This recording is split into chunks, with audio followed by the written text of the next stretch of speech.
বলিউডের পাওয়ার কাপল খ্যাত দীপিকা পাডুকোন আর রণবীর সিং এর ঘরে আলো করে এসেছিল এক লক্ষ্মী। ফুটফুটে এক কন্যা সন্তানের জন্ম দিয়েছিলেন দীপিকা পাডুকোন।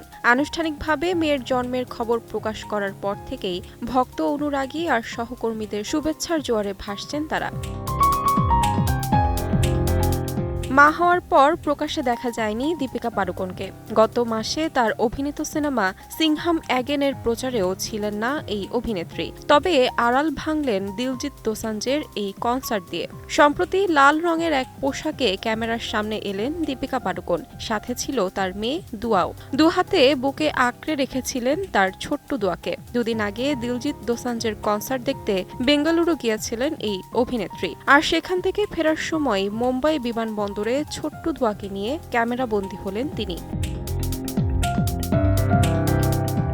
সোশ্যাল মিডিয়ায় এখন পর্যন্ত মেয়ের কোনো ছবি প্রকাশ করতে দেখা যায়নি এই দম্পতিকে। কিন্তু জন্মের বেশ কিছুদিন পরে সন্তানের নাম জানানোর জন্য দীপিকা শেয়ার করেছিলেন একরত্তির দুই পায়ের ছবি। লাল মখমলে বাঁধনি কাপড়ের ওপর শোয়ানো সেই পায়ে পরানো ছিল জরির কাজ করা পাজামা। সন্তানের নাম রেখেছিলেন দুয়া, হিন্দিতে যার অর্থ আশীর্বাদ।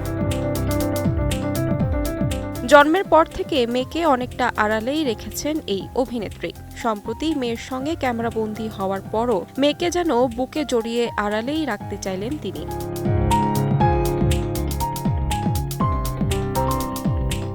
তাহমিনা তন্নি, সময় সংবাদ।